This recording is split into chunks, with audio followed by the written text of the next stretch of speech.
I've been in various UK mental hospitals up and down the country, and I've been in a UK prison. Now, I much preferred my experiences in prison than in any UK mental hospital. This might come as a surprise, but if you watch this video until the end, you will understand why I've said this, and it will open your eyes to what really goes on.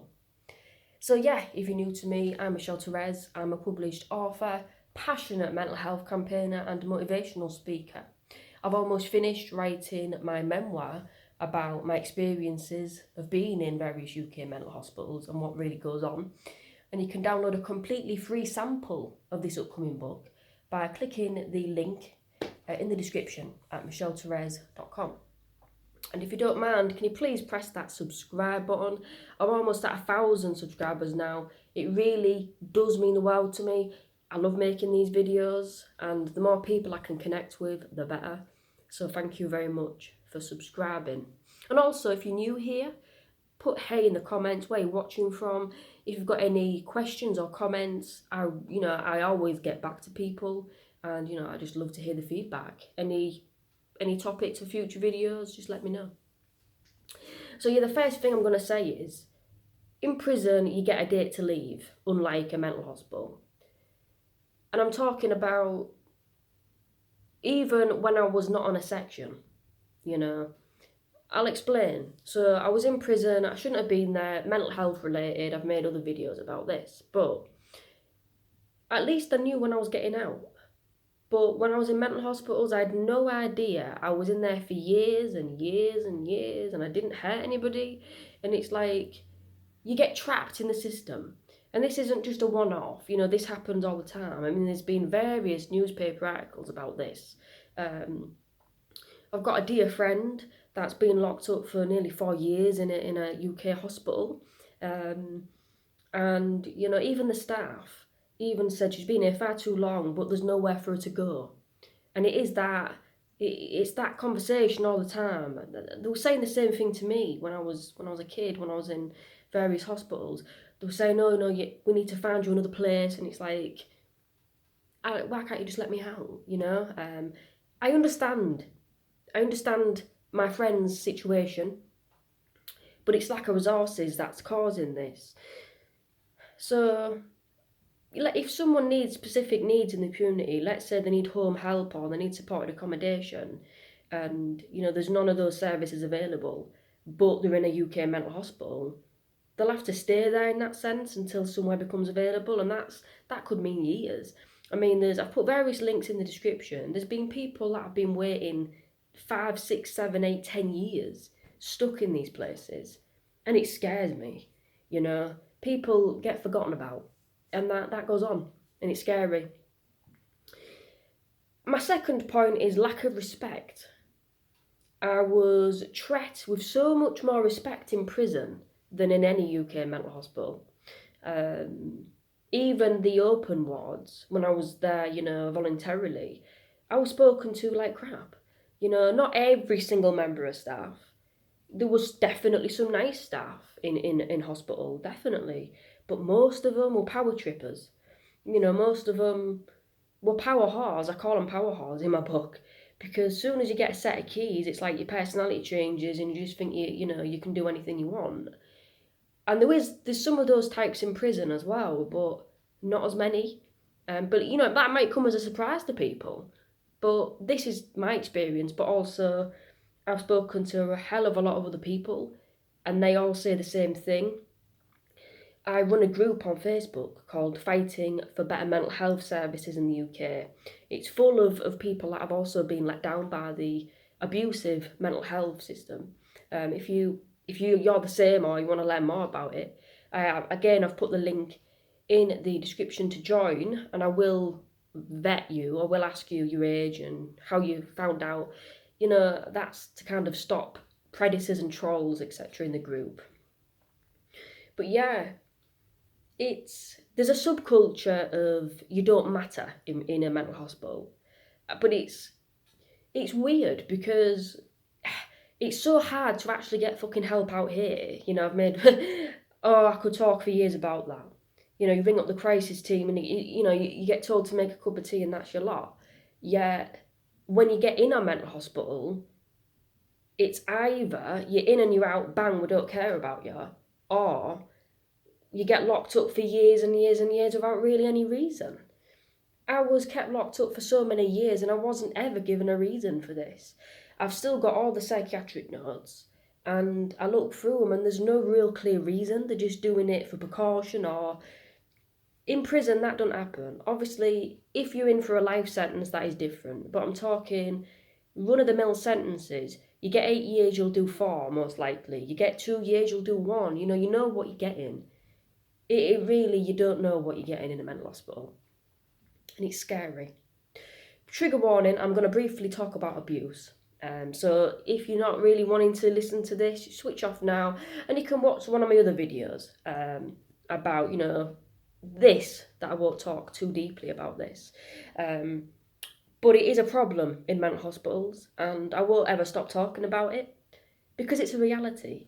I was abused for years, sexually and physically and financially, in Roycroft Clinic in Newcastle. It gave me PTSD, which I'm on tablets for.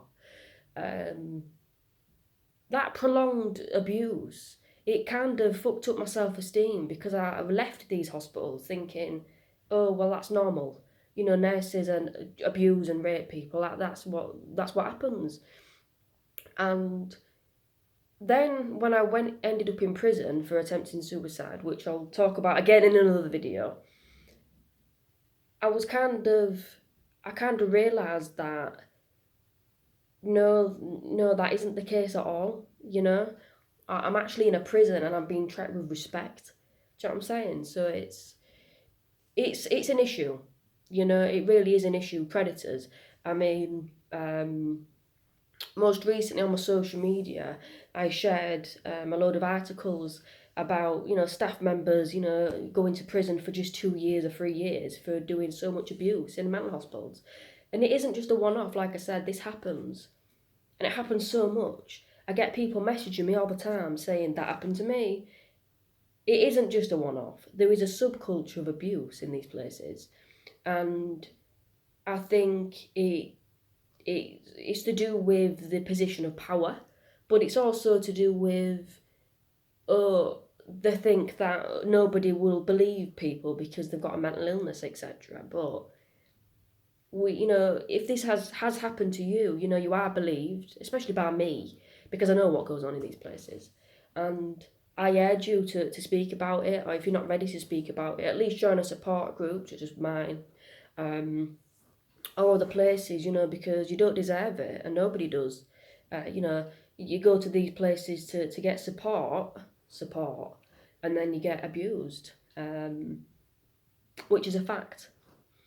But like I said, disclaimer, I'm not saying every single staff member is like that, but I'm saying the majority of what I've seen and what I've experienced personally has been abusive.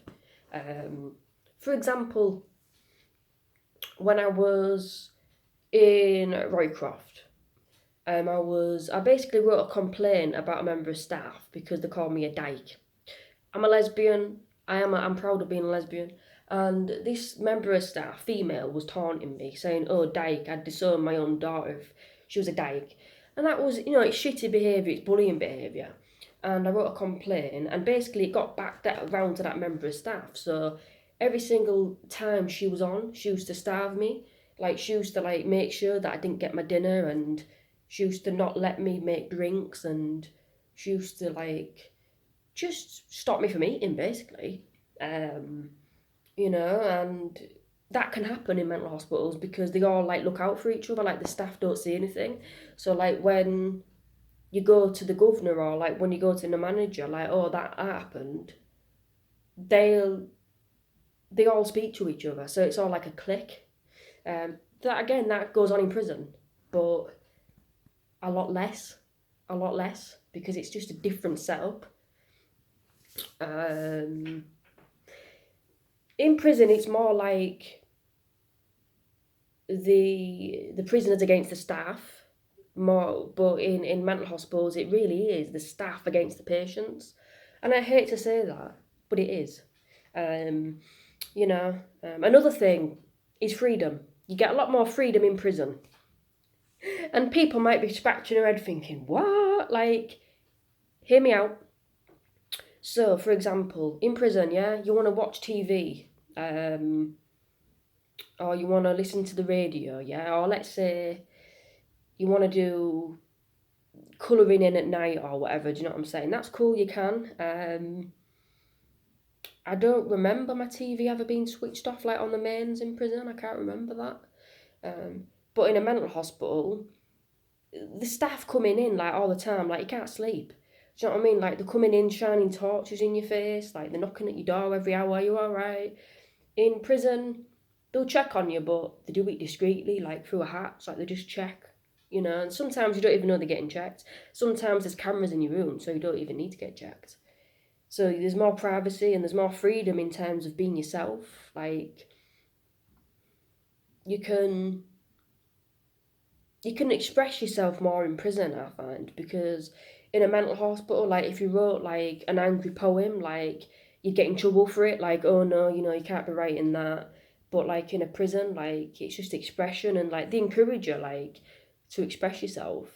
Another example is, you know, like books. You can read a lot more books in prison, like in mental hospitals, they get censored. You know, like the newspapers, the places that I was in, they cut bits out of the newspaper that they didn't want you to read. And it's like, you can just sit and watch the news, like in prison. Like you get like a lounge and you can just sit and do activities, like you can play pool, you can go to the gym, you can learn how to cook, you can do courses, education. I mean, staff depending, I've made a video on that. But there's more opportunity to be yourself in prison than in a mental hospital because everything's censored in a mental hospital. If you say, right, you know, I want to shower every night or whatever, they'll. I just can't describe it without you being there. You know, you're oppressed. You have to ask permission for everything. You know, let's in one of the mental hospitals that I was in. This was in Durham. This was about 5 years ago. I was about 22 or something. And literally, I was locked in my bedroom. Yeah, I was nothing. I had a mattress. Yeah, and I wasn't even allowed soap, shampoo, nothing. I didn't even have a phone, nothing. You know, I didn't hurt anybody. That was literally for, you know, slicing a bit my arm open with a knife, standing knife.